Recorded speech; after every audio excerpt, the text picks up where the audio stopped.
Les coronavirus comprennent une grande famille de virus qui se transmettent de l'animal à l'homme et qui provoquent des maladies comme le syndrome respiratoire du Moyen-Orient et le syndrome respiratoire aigu sévère.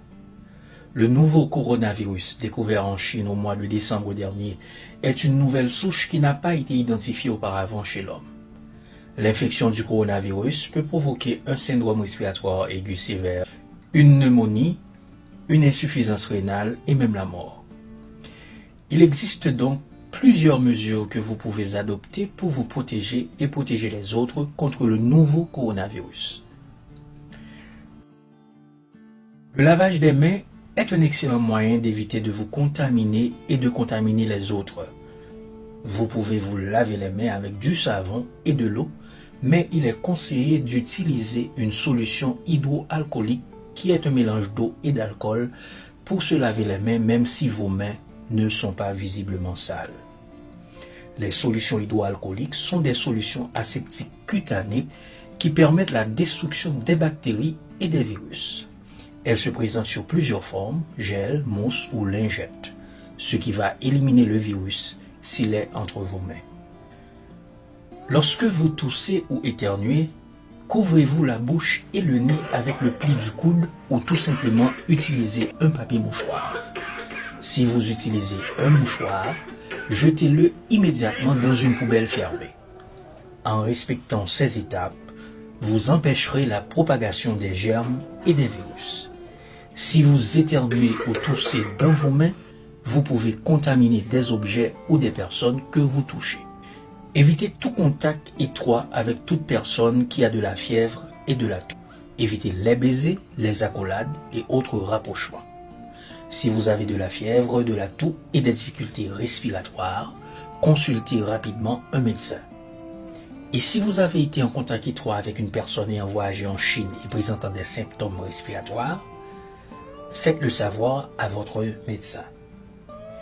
Selon l'Organisation mondiale de la santé, il est conseillé de maintenir une distance d'au moins 1 mètre entre vous et les autres personnes, en particulier celles qui toussent, éternuent ou qui ont contracté la fièvre.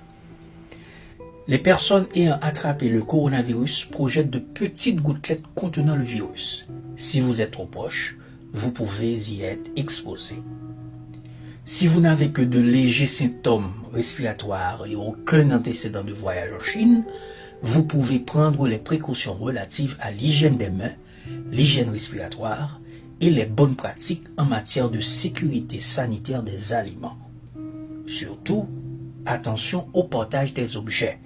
Certains d'entre eux peuvent être contaminés comme les verres, les ustensiles de cuisine, les bouteilles d'eau, les cigarettes, les rouges à lèvres, les maquillages, les jouets de vos enfants pour ne citer que cela.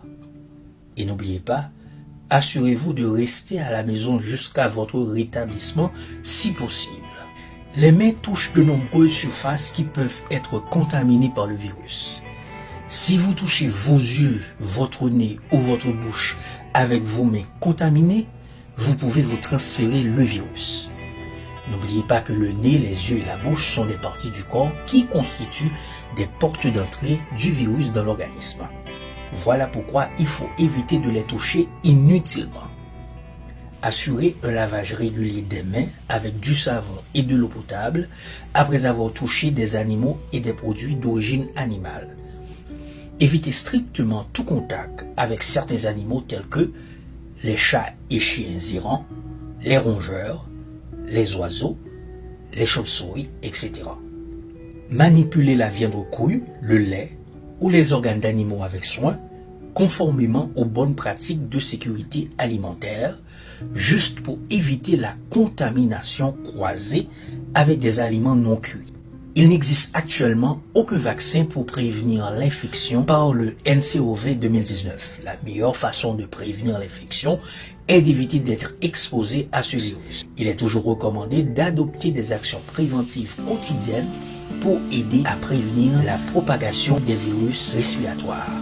J'espère que cette vidéo vous a plu et merci de l'avoir regardée. N'oubliez pas de vous abonner à notre compte YouTube. C'était avec vous Grégory. À la prochaine.